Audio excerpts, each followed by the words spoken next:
Assalamualaikum warahmatullahi wabarakatuh.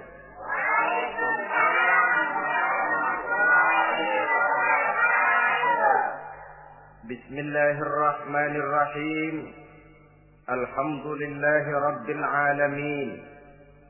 Wassalatu wassalamu ala asyrafil anbiya'i wal mursalin, Sayyidina wa maulana Muhammadin wa ala alihi wa ashabihi al-mujahidin at-tahirin, amma ba'du. Bapak-bapak, ibu-ibu, saudara-saudara kaum muslimin rahimakumullah. Pada pertemuan terdahulu kita telah membicarakan bagaimana memilih jodoh menurut tuntunan agama Islam. Maka pada pertemuan kali ini pembicaraan akan kita tingkatkan kepada bagaimana membina mahligai rumah tangga bahagia dengan menitik beratkan pembicaraan kepada kewajiban bersama baik sebagai suami maupun sebagai istri. Banyak rumah tangga bahagia tercapai apa yang menjadi cita-cita dan tujuan. Tetapi tidak jarang rumah tangga yang tenggelam sebelum sampai ke pantai yang akan dituju. Pada saat-saat perkenalan seseorang dalam usahanya mencari jodoh, dia merasa bahwa pasangannya itulah yang akan memberikan kebahagiaan kepadanya. Hari-hari di mana terjadi pertemuan selalu menjanjikan dan menyanyikan keindahan. Bahkan sehari tak bertemu rasa seminggu, seminggu tidak bertemu rasa sebulan, sebulan tidak ketemu pingsan. Tidak ada tanda-tanda sesuatu itu akan menjemukan. Namun setelah memasuki kehidupan bahtera berumah tangga, baru beberapa bulan saja atau baru beberapa tahun saja, semua impian tadi sirna dan musnah. Bahagia yang disangka, sengsara yang datang menimpa. Keindahan yang diharap, malah kemalangan yang tumbuh.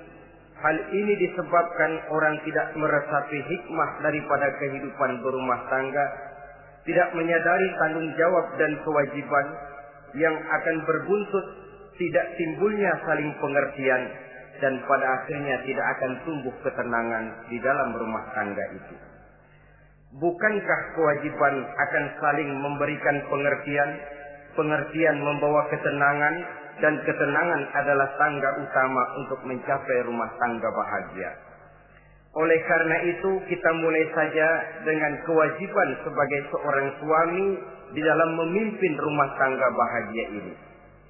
Yang pertama, kewajiban seorang suami ialah mempergauli istrinya dengan baik. Setiap suami, manakala selesai dia mengucapkan ijab dan qabul di hadapan tuan pengulu atau tuan qadhi, maka ia pun mengucapkan sighat ta'liq yang berisi perjanjian dari seorang suami bahwa ia akan mempergauli istrinya dengan baik, muasyarah bil ma'ruf menurut tuntunan syariat agama Islam. Walaupun janji itu pada zahirnya diucapkan di hadapan tuan pengulu, namun pada hakikatnya itu merupakan janji seorang muslim kepada Allah Subhanahu wa taala. Ini tidak lain karena nikah dalam pandangan Islam merupakan sesuatu yang sakral, merupakan sesuatu yang suci dan bagian daripada ibadah kepada Allah Subhanahu wa taala. Dalam surah An-Nisa ayat 19, Allah Subhanahu wa taala memberikan bimbingan. Ya ayyuhalladzina amanu la yahillu lakum an tarisun nisaa karha. Hai orang-orang yang beriman, tidak dibolehkan bagi kamu mengambil perempuan secara paksa. Dengan kata lain, pernikahan harus dilaksanakan atas dasar suka sama suka. Tidak ada pihak yang terpaksa dan tidak ada pula pihak yang dipaksa. Kita hidup tidak lagi di satu zaman seperti zamannya Siti Nurbaya. Walaupun barangkali cinta memang bisa timbul setelah pernikahan, tetapi akan lebih baik kalau sebelumnya telah diawali dengan saling kenal mengenal, saling memahami latar belakang masing-masing untuk memudahkan timbulnya saling pengertian. Wala ta'diluhunna litadhhabu bi ba'di ma ataitumuhunna illa an ya'tina bi fahishatin mubayyinah. Dan jangan kamu mempersulit mereka karena ingin mengambil kembali sebagian dari apa yang telah engkau berikan kepada mereka, kecuali apabila mereka telah nyata-nyata melakukan perbuatan-perbuatan yang keji. Wa ashiruhunna bil ma'ruf, dan pergaulilah istri-istrimu itu dengan baik. Fa in karihtumuhunna, kalau kamu merasa tidak suka kepadanya, bersabarlah. Fa asa an takrahu syai'an wa yaj'alallahu fihi khairan katsira, karena boleh jadi kamu tidak menyukai sesuatu, padahal Allah menjadikan di dalam sesuatu yang kamu tidak sukai itu kebaikan yang banyak bagimu.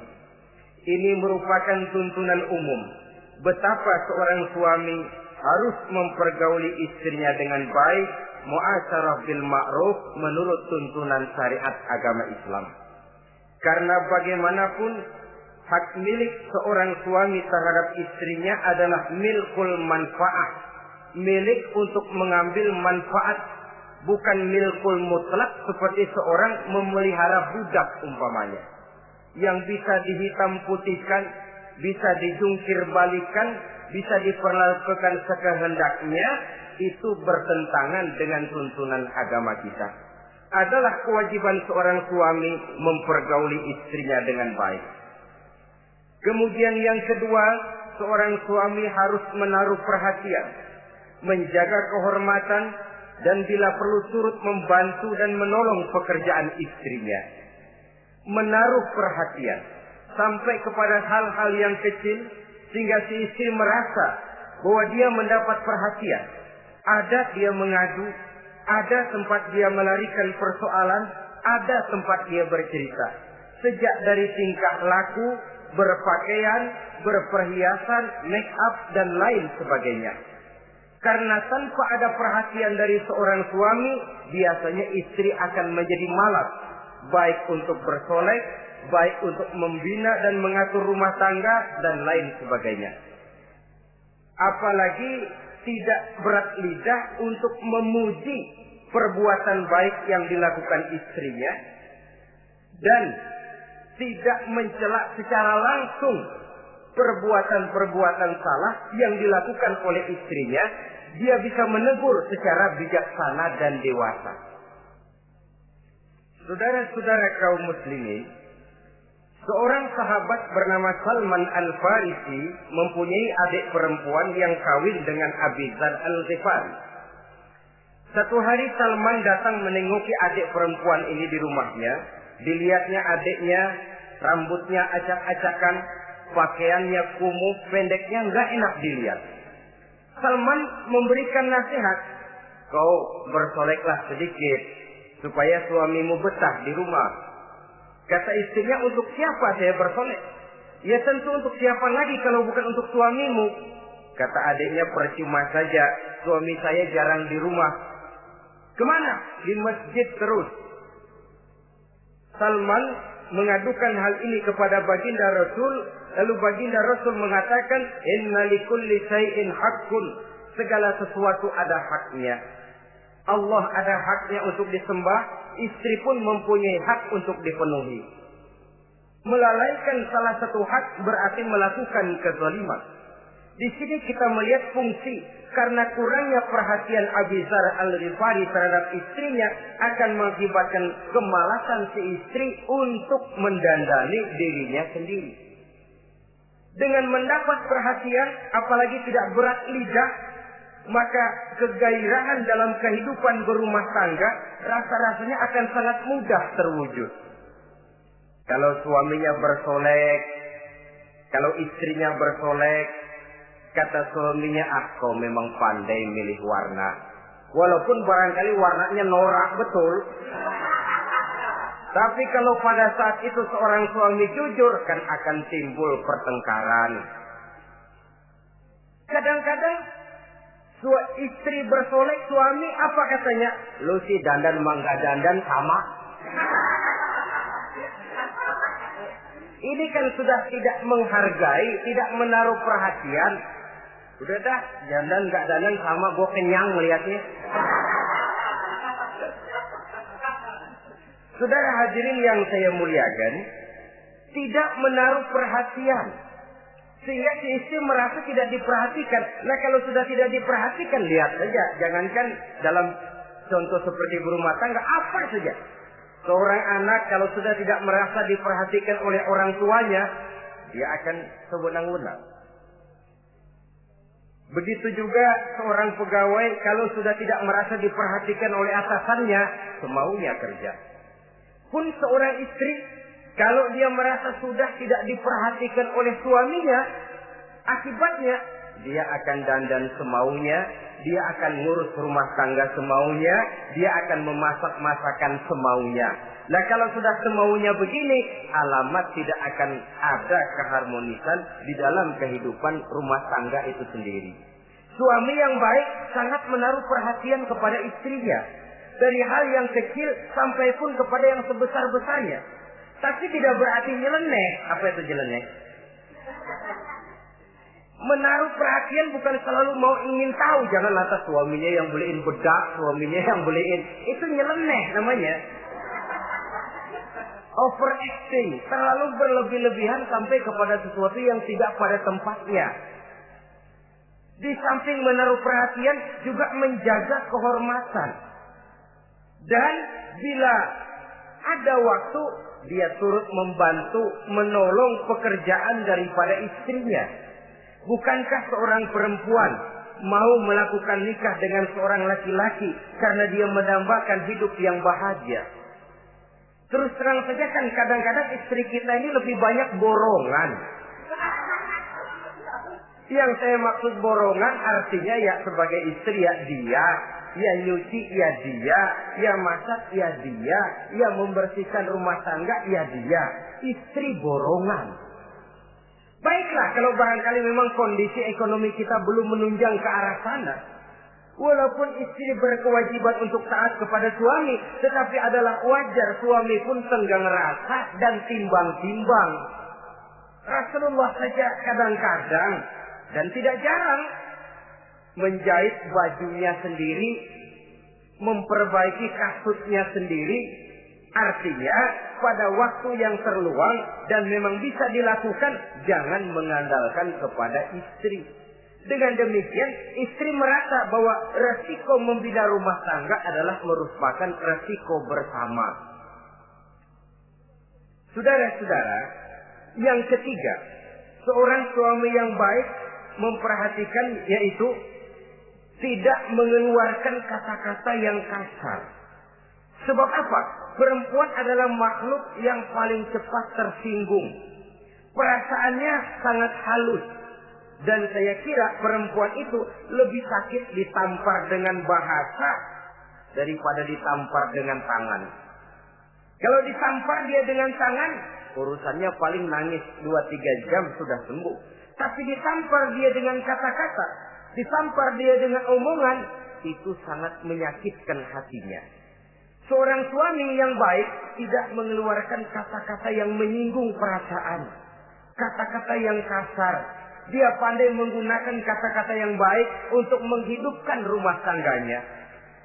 Rasulullah seringkali memanggil Siti Aisyah itu dengan Humaira. Humaira dari kalimat ahmar yang kemerah-merahan. Sebab rupanya kulit Siti Aisyah itu kuning kemerah-merahan seperti tomat mengkel. Sehingga panggilannya Ta'ali ya Humaira, kemarilah wahai yang kemerah-merahan. Alangkah indahnya panggilan ini. Kadang-kadang kita mah jujur suami ini. Ketahuan istri bongkok, enak banget bongkok, sini loh.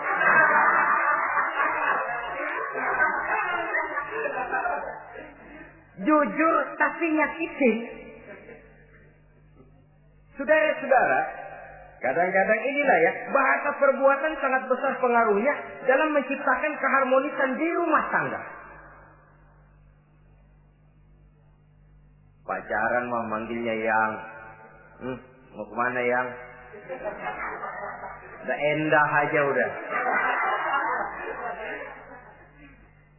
Begitu berumah tangga masih indah kakanda. Punya anak satu, bapaknya anak-anak. Punya anak dua, bapak lo. Sudah 3 anaknya, bapak hilang eluh manggilnya. Panggilan ini mengalami pergeseran. Nah begitu juga suami. Ketika pacaran bukan main. Ketika baru melakukan akad nikah sedang honeymoon bulan madu, asik betul. Kemana-mana selalu bersama. Kondangan selalu bersama, resepsi pergi bersama. Jalan bergandengan tangan, istri sedikit terpeleset, khawatir bukan main. Hati-hati yang.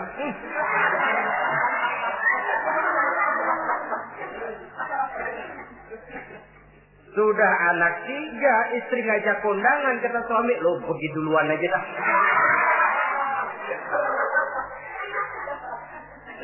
Pulang kondangan, istri laporan, bang saya terpeleset. Emang lu mau mampus? Kejam betul. Hilang panggilan yang tadinya begitu mesra. Saudara hadirin yang saya muliakan, ini kata-kata kelihatannya kecil, sederhana, tapi sangat besar pengaruhnya dalam menciptakan rumah tangga yang bahagia ini. Oleh karena itu, soal isi hati kita itu urusan gaib yang tahu cuma Allah. Orang lebih dahulu lihat penampilan, dan dari penampilan ini yang dinilai adalah kata-kata kita. Oleh karena itu, seorang suami yang baik, dia tidak mengeluarkan kata-kata yang menyinggung perasaan. Kalaupun dia marah betul, dia tidak mencaci maki secara langsung. Dia bisa menggunakan kata-kata kiasan. Maka agama memberikan tuntunan, kalau seorang suami marah, jangan memukul muka.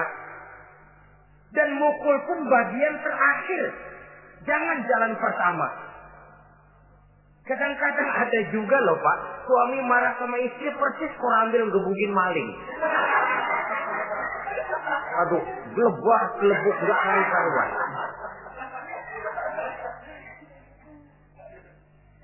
Jangan, kata agama, kalau kau memang ya melihat tingkah laku istrimu yang tidak enak, tegur dengan kata-kata. Lemah lembut. Lemah lembut tidak bisa. Sedikit keras. Sedikit keras masih nekat. Bentak. Bentak pun tidak bisa juga. Pisah tempat tidur. Pisah tempat tidur masih tidak bisa juga. Pukul. Jangan mukanya. Bagian lain dari tubuh. Itu pun tujuannya bukan untuk menyakiti, tapi untuk mendidik. Saudara hadirin, misalnya istri tidak sholat, suami tampil, bu sholat, mboknya malu sama tetangga kalau tidak sholat.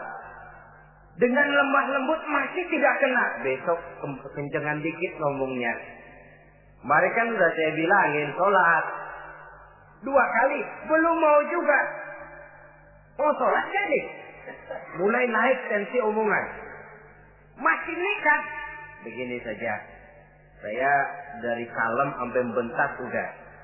Sekarang kamu nggak mau juga sholat, saya mulai nggak enak pikiran. Mulai ntar malam kamu tidur kamar depan, saya kamar belakang. Pisah tempat tidur. Kadang-kadang kan nggak kuat emosi kalau sudah marah sama istri, ngebludak. Kalau istri diusir, sudah pulang ke rumah monyang muzat.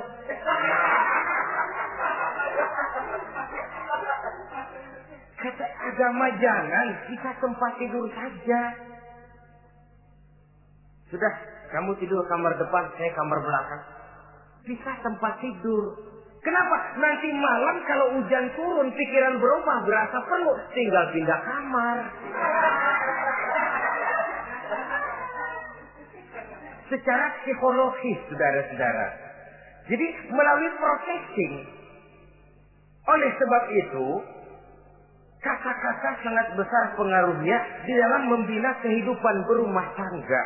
Seorang suami yang baik tidak mengeluarkan kata-kata yang bisa menyinggung istrinya. Sebaliknya, istri pun demikian.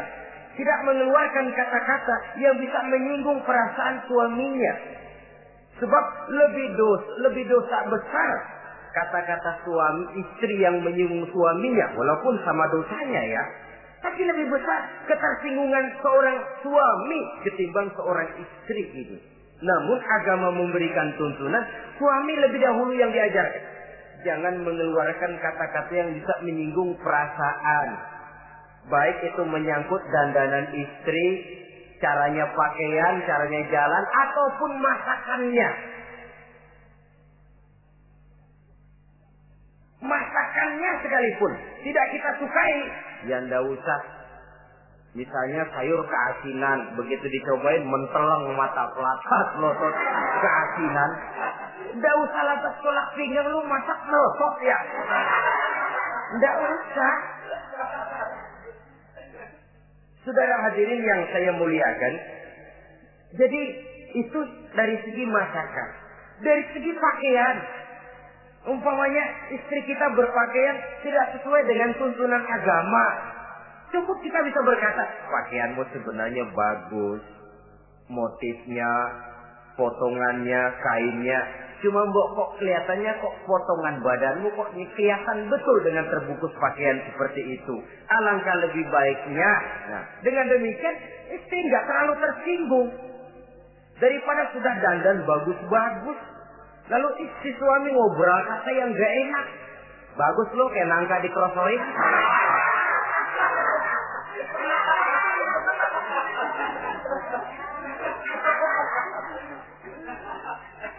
Allahu Akbar.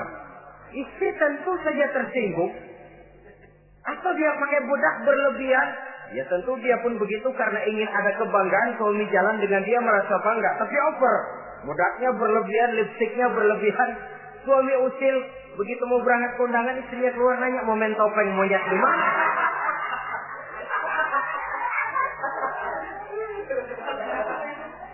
Tentu dia akan tersinggung karenanya.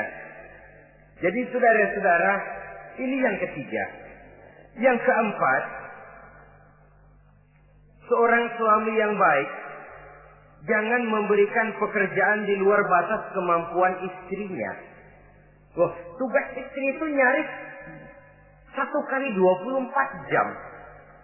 Seorang suami, bagaimanapun payah dia bekerja, pulang dia bisa istirahat, tidur malam dia bisa tidur dengan nyenyak. Tapi seorang istri, apalagi dia punya anak kecil, bayi misalnya, itu nyaris jam kerjanya 1 kali 24 jam. Sejak bangun tidur sampai tidur lagi, bahkan tidurnya pun selalu diusik oleh anaknya. Anaknya kalem, bapaknya ngusik.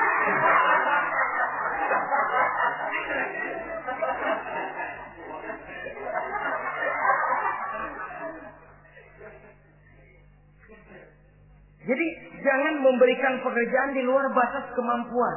Kata pepatah, "Iza aradta an tuta'a fasal ma yustata." Apabila kamu ingin ditaati, perintahkan apa yang orang mampu mengerjakan. Jadi kalau kita memerintahkan seseorang untuk melaksanakan sesuatu yang dia jelas tidak mampu, itu artinya sama dengan kita tidak ingin ditaati oleh orang itu. Bukan dia tidak mau taat, jenis pekerjaan yang kita berikan di luar batas kemampuannya. Nah kalau sudah begitu, tentu saja lalu ketaatan akan menurun jadinya. Tadi sudah saya katakan, kadang-kadang istri kita ini istri borongan. Dalam arti, ya dia masak, ya dia nyuci, ya dia ngepel, ya dia ngejemur, ya dia ngetriska. Borongan. Terlalu berat tugasnya. Oleh karena itulah seorang suami yang baik, dia harus tenggang rasa, timbang diri, tidak memberikan pekerjaan yang di luar batas kemampuan daripada istrinya. Kalau tidak mampu karena merasa dimanjakan oleh istri suaminya. Karena merasa dapat angin dimanjakan, mestinya mampu, lalu berpura-pura tidak mampu. Apalagi istrinya suaminya sedikit-sedikit mau menolong dia.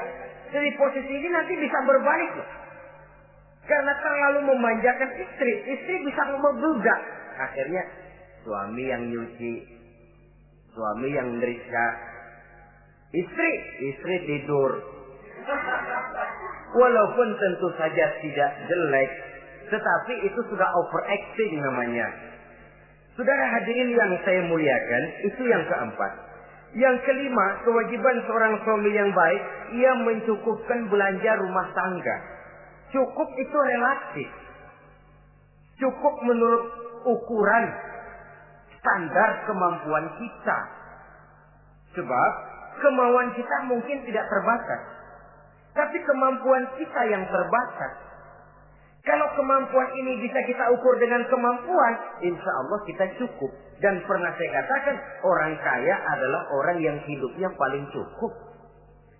Salah kalau kita berkata orang kaya itu yang rumahnya gedung bertingkat.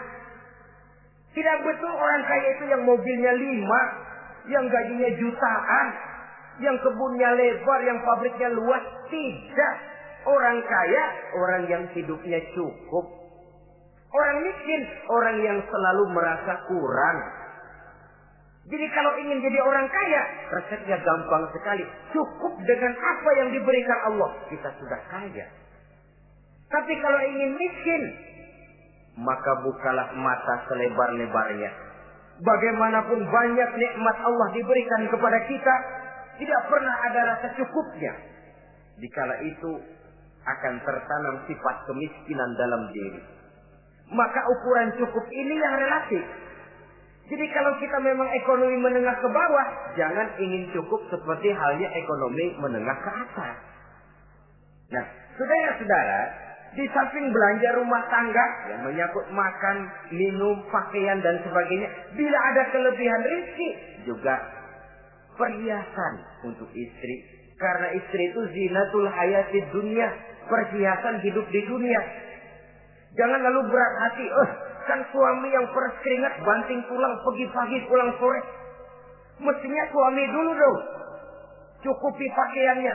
Betul, kelihatannya memang begitu, tapi jangan lupa istri kita bagian daripada hidup kita. Baik dia dilihat orang, baik kita disebut orang. Jelek dia dipandang orang, jelek juga kita disebut orang. Dia adalah bagian daripada kehidupan kita. Orang kan sering bilang tuh, Mpok Ano, kenapa? Gue gerah banget lihatnya. Emang kenapa? Emang kenapa dia? Ke pasar pakai kutang doang.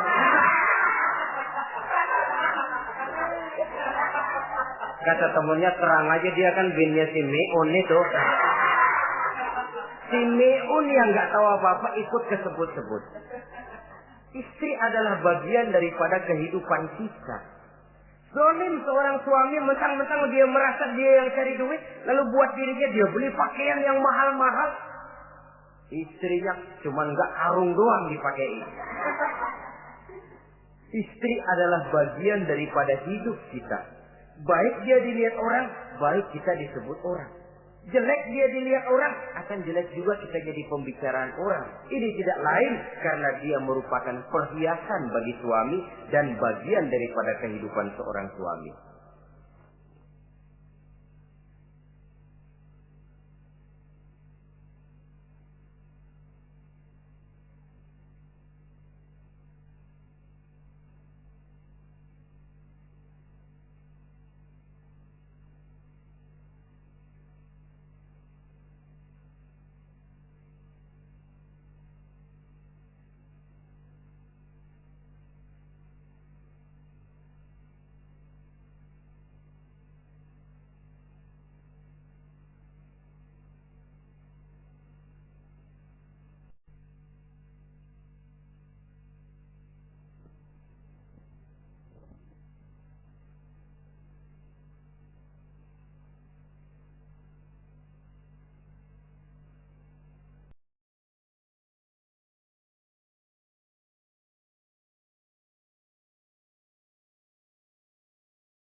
Ini Sampai-sampai Nabi dalam hadis yang diriwayatkan oleh Imam Muslim dan Ahmad bersabda, dinarun anfaqtahu fi sabilillah wa dinarun anfaqtahu ala rukbatin wa dinarun tasaddaqta ala miskin wa dinarun anfaqtahu ala ahlika a'zamuha ajran allazi anfaqtahu ala ahlika.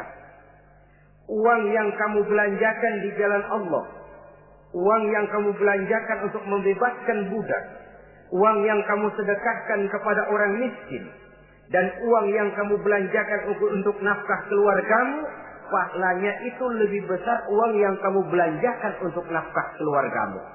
Ya Allah. Jadi rupanya nilainya sedemikian besar. Saudara hadirin yang saya muliakan, ini kewajiban yang keempat. Yang kelima maksud saya. Yang keenam, kewajiban seorang suami, dia berusaha untuk meningkatkan pengetahuan daripada istrinya. Membimbing. Sebab selain daripada berfungsi sebagai seorang suami, dia juga adalah guru daripada istrinya. Kalau dia tidak bisa membimbingnya secara langsung, setidaknya doronglah istrinya untuk ikut menghadiri pengajian, majelis-majelis taklim, bergaul dengan ustazah-ustazah, sehingga terdapatlah peningkatan pengetahuan. Paling kurang pergaulannya bertambah luas, cakrawala pandangannya juga tidak jadi sempit karenanya. Sebaliknya, peluang ini pun harus dimanfaatkan oleh istri dengan sebaik-baiknya, dengan niat yang ikhlas keluar dari rumah untuk mencari ilmu pengetahuan. Yang repot kadang-kadang dari rumah berangkat ngaji, sampai di pengajian suaminya diakur-akurin.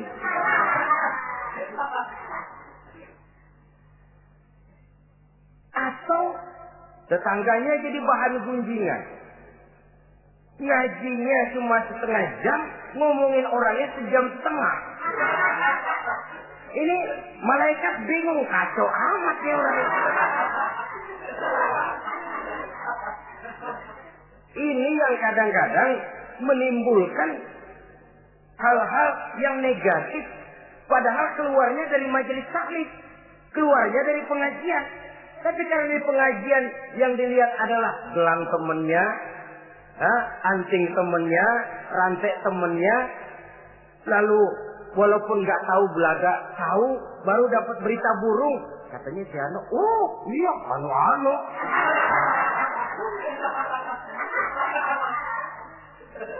Saudara hadirin yang saya muliakan, akhirnya nanti kan suami jadi pegel. Lu kok disuruh ngaji bukan mikir bener, pulang malah gua digonggong-gonggong minta gelang, bagaimana?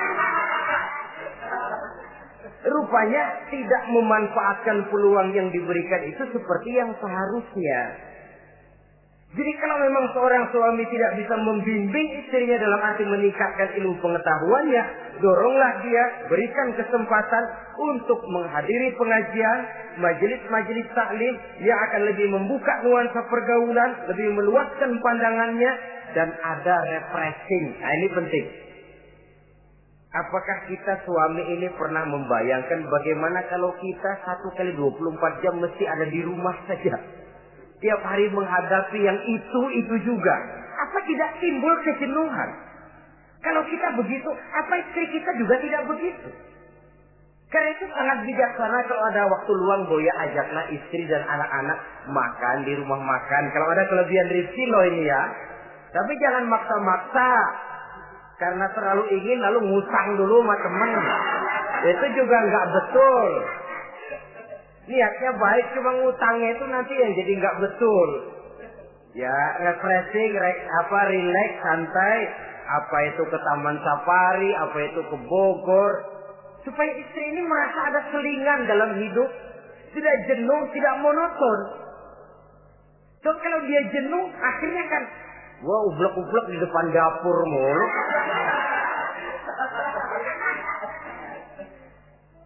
Saudara hadirin yang saya muliakan, kejenuhan ini pada suatu saat kan akan meledak. Nah, kalau meledak tanpa tersalurkan, dia akhirnya akan mencari saluran sendiri.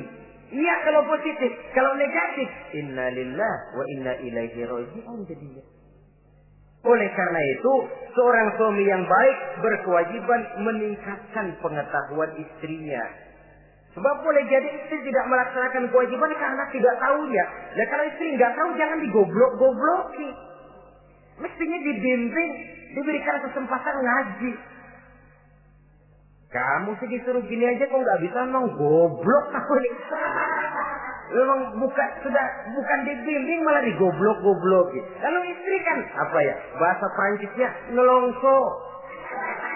Apa nelongso? Narik diri. Apa katanya? Gue tahu lo goblok, lo nggak kawin sama gue. Nah.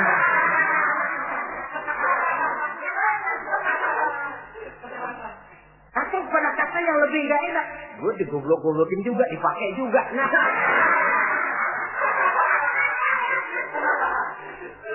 Kan lebih nggak enak lagi tuh. Jadi saudara-saudara, hal-hal yang memerlukan kesabaran ini memang menuntut kedewasaan dari seorang suami. Dia kalau baru 1-2 bulan berumah tangga, segalanya masih menjanjikan dan menyanyikan keindahan. Tapi makin hari kita bergaul di rumah tangga, kita makin tahu karakter, mental, watak daripada istri. Kekurangannya mulai kelihatan, keburukan wataknya mulai nampak. Dikala itulah kita sebagai suami harus dewasa, sabar, membimbing mereka. Kalau waktu 2-3 bulan pertama di rumah tangga namanya honeymoon, segalanya indah. Mana ada kekurangan. Masa keasinan, lezat. Nasi kekerasan, asyik. Segalanya nggak pernah salah, selalu betul. Suami, istri masak keasinan. Lihat si suami melotot makan, nanya, "Bang, sayur keasinan?" Enggak. Soal keasinan bagus. Keasinan masih bagus. Kenapa? Udah endah aja. Tapi mampukah ini bertahan? Ini yang jadi masalah, mempertahankan suasana kebaruan itu. Saudara hadirin yang saya muliakan, yang ketujuh, kewajiban suami ini, suami yang baik memberi kesempatan kepada istri untuk nengok, bersilaturahmi dengan orang tuanya, kerabatnya, atau tetangganya. Walaupun nanti ya, istri tidak boleh menggunakan ini secara salah. Karena apa? Karena orang tua dan mertua itu cuma istilah. Hakikatnya ya sama, ya mertua ya orang tua. Ya apalagi orang tua. Itu cuma satu istilah. Perbedaan istilah tidak harus menyebabkan kita berbeda sikap. Jangan kalau mertua yang datang, suami curiga. Kalau istri didorong-dorong. Babe lu tuh datang. Babe lu katanya. Lalu belum apa-apa sudah buruk sangka. Biasa babe lu. Biasa katanya. Nah, biasa ini sudah gak enak tuh. Biasa datang bawa jeruk, pulang minjem duit. Allahu Akbar. Ini kan sudah menanamkan rasa gak enak. Malah akan lebih baik kalau mertua yang datang, suami menyambut lebih dahulu. Tidak akan nampak kecintaannya. Tidak lagi membedakan antara mertua dengan orang tua karena cuma sekedar istilah. Memberikan kesempatan. Dan seorang istri pun, walaupun akan ke rumah orang tuanya sendiri, izin suami itu wajib. Jangan merasa, saya kan mau ke rumah orang tua sendiri, kepada orang tua kan ibadah, wajib, betul. Tapi setelah punya suami, ranking pertama suami. Bukankah saudara pernah dengar satu riwayat, seorang sahabat akan pergi jihad di jalan Allah, perang membela agama. Ketika akan berangkat, dia pesan sama istrinya, "Aku mau perang membela agama. Aku pesan, kalau aku belum pulang ke rumah, kau jangan keluar rumah." Baik bang, berangkatlah si suami dengan iringan doa istrinya. Nah, ini istri yang baik ya. Suami pergi kantor, istri doa. Di situ letak kerjasama. Suami buka warung, istri sembahyang duha. Di situ letak kerjasama. Ya Allah, kata istri dalam doanya itu, mudahkan rezeki suami saya. Kalau memang rezekinya masih di langit, turunin ya Allah. Kalau masih terpendam di perut bumi, keluarkan ya Allah. Kalau masih jauh, dekatkan ya Allah. Ikhlas melepas suami dengan iringan doa. Suami pun berusaha, lapang terasa jalannya. Tapi kalau dari berangkat keluar rumah sudah dilepas oleh bemo. Tahu bemo? Moyo. Itu suami berangkat juga hatinya sudah kusut.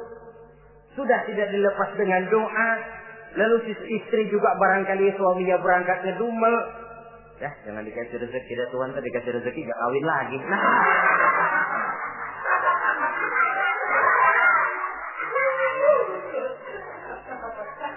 Kalau sudah semacam ini yang terjadi, bukankah masing-masing yang berangkat pikiran kusut, yang melepas pun pikiran gak enak jadinya. Di situ letak kerjasama. Saudara hadirin, setelah suaminya ini pergi, datang utusan dari orang tua si istri tadi. Assalamualaikum Bu. Waalaikumsalam. Ada apa? Orang tua ibu sakit keras, ibu diminta datang. Ya Allah, suami saya baru saja berangkat. Istri suami saya bilang kalau dia belum pulang perang, saya nggak boleh keluar dari rumah. Tolong sampaikan maaf saya kepada orang tua saya belum bisa datang karena suami saya pesan begitu. Pulang utusan ini. Besok balik lagi. Gimana? Aduh Bu, orang tua ibu makin parah. Kelihatannya nggak ada harapan datang dah sebelum menghembuskan nafas yang terakhir. Suami saya belum pulang. Saya nggak berani keluar rumah sebab begitu pesannya. Sudah, pulang saja. Saya ikut doa, mudah-mudahan orang tua cepat sembuh. Besoknya hari ketiga utusan ini datang lagi. Bagaimana? Sudah meninggal Bu. Barangkali sebelum dikubur ibu masih mau ketemu. Maaf saja. Bagaimanapun berat hati saya, suami saya belum pulang. Pesannya tadi begitu. Ini rupanya utusan kesel. Ini orang sama orang tua sendiri gini-gini amat. Lalu lapor kepada baginda Rasul. Apa jawab beliau? Baginda Rasul malah berkata, dosa orang tua yang meninggal ini sudah diampuni oleh Allah karena dia mempunyai anak perempuan yang begitu taat kepada suaminya. Allah Akbar. Jadi ketaatannya kepada suaminya ini diberikan satu ganjaran oleh Allah mengampuni dosa orang tuanya yang sudah meninggal ini. Jadi jangan merasa mentang-mentang mau ke rumah orang tua sendiri selonong boy. Selonong boy, masa bodoh laki mau tahu nggak tahu, pokoknya gua ke rumah orang tua gua sendiri. Jangan lupa setelah berumah tangga, ranking urutan pertama suami, setelah itu barulah orang tua. Saudara hadirin yang saya muliakan, begitu juga istri yang baik mendapat izin dari suaminya. Bu, tolong ambilin uang di dompet. Sudah izin. Istri yang baik, dompetnya dibawain. Ini saja Bang, ambil sendiri. Nanti saya ambil 10.000, merasa kurang 20.000, lagi ambil saja sendirilah. Lain dengan istri yang nyelonong, lagi pergi mandi, dompet acak-acakan.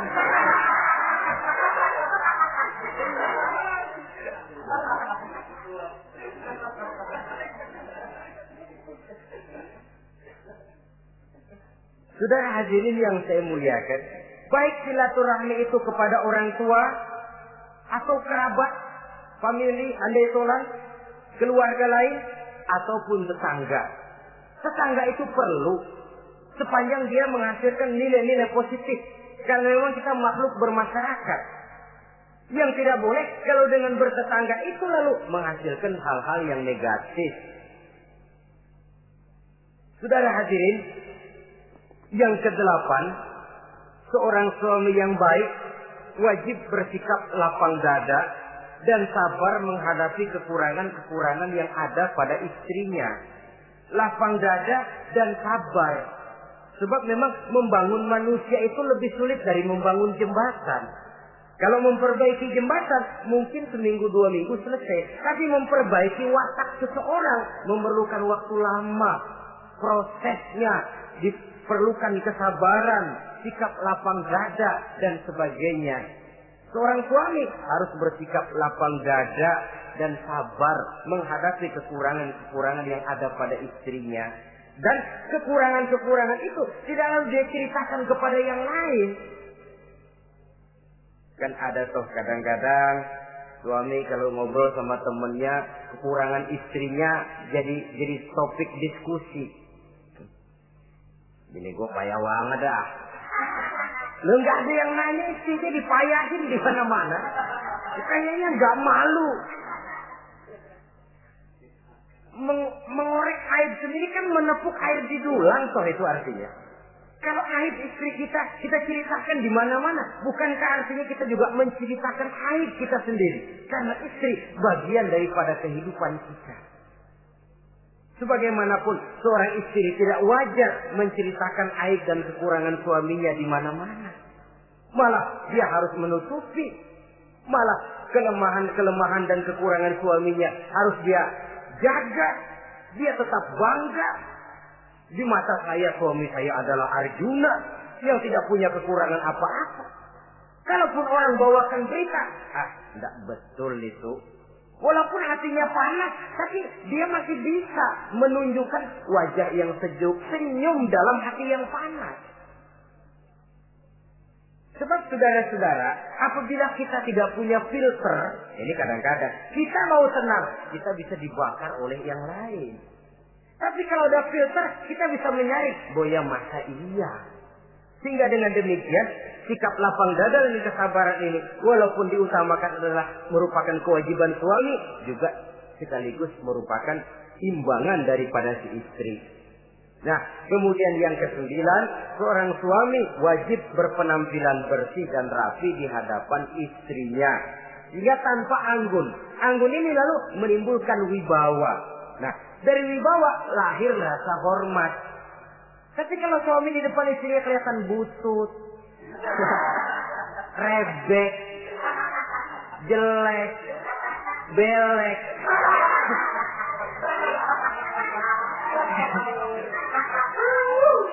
kata istrinya jodoh gua apes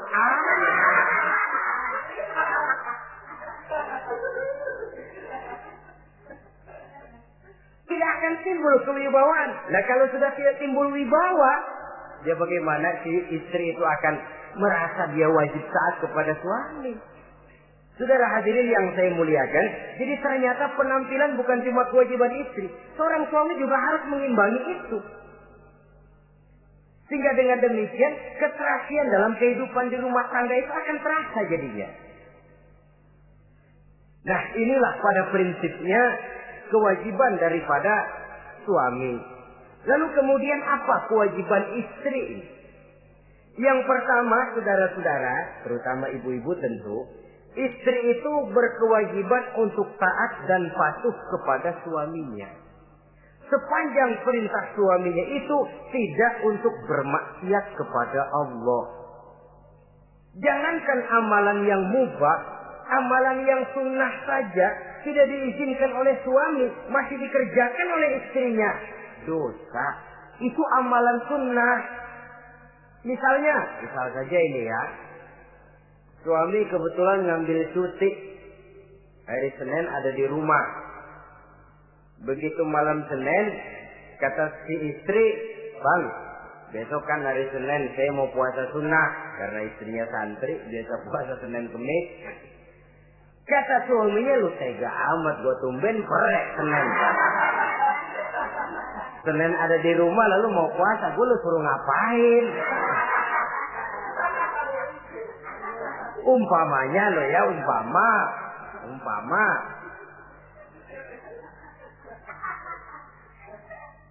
Lalu tanpa izin si suami, istri puasa juga, puasa sunnah. Bukan saja tidak mendapat pahala, malah dosa hukumnya. Ini amalan sunnah. Apalagi timbang pergi arisan. Apalagi timbang pergi tetangga. Amalan sunnah tidak mendapat izin daripada si suami, dosa untuk dikerjakan. Dengan pertimbangan tadi, ya tumben cuti hari Senin. Istri dadakan puasa, lah suami nganggur total.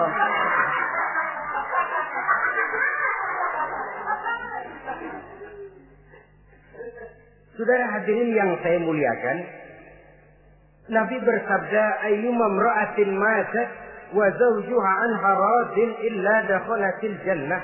Apabila seorang istri, seorang perempuan meninggal dunia, suaminya ridho kepadanya, maka perempuan itu pasti masuk surga. Ini artinya kalau seorang perempuan meninggal dunia, ya dia tukang ngaji, ya puasa Senin Kemisnya rajin, ya sujudnya hebat, tapi dia meninggal suaminya enggak ridho, pintu surga belum dibukain sampai suaminya ridho kepadanya. Ini begitu besar kewajiban untuk taat. Nah, di sini suami wajib ngimbangi. Jangan mentang-mentang istri wajib taat, lalu suami overacting, kerjanya cuma tulak pinggang sama nunjuk. Lo kalau gue bilang nyungsep, ya enggak. Contoh dari baginda Nabi tadi sendiri kok, beliau itu menjahit bajunya, memperbaiki kasusnya. Yang bisa, ya kerjakan, nggak usah ngandeli. Saudara hadirin, yang kedua, seorang istri berkewajiban untuk memperlihatkan budi pekerti yang baik kepada suaminya. Nah, budi pekerti itu yang baik yang bagaimana? Yang diisyaratkan oleh Nabi. Apa kata beliau? Khairun nisa, perempuan yang baik ialah man sarratka iza absorta, yaitu yang mengembirakan kamu apabila kamu memandang kepadanya. Satu. Ini termasuk budi pekerti yang baik.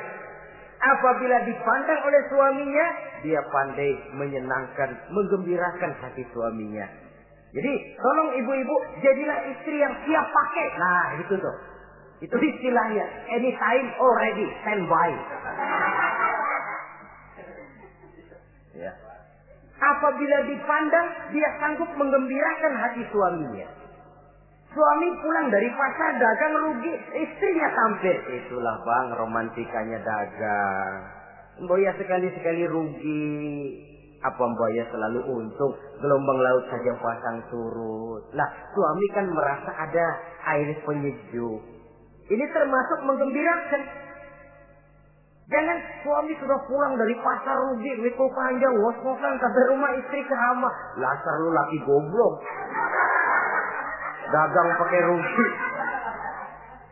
Ini kan suami sudah di pasar rugi, sampai rumah digoblok-goblokin. Nah itu nanti ya efeknya. Suami itu kalau sudah istri nggak menyenangkan hatinya di rumah, si suami itu kena penyakit yang istilah sekarang ini penyakit broken home. Nah penyakit nggak betah di rumah.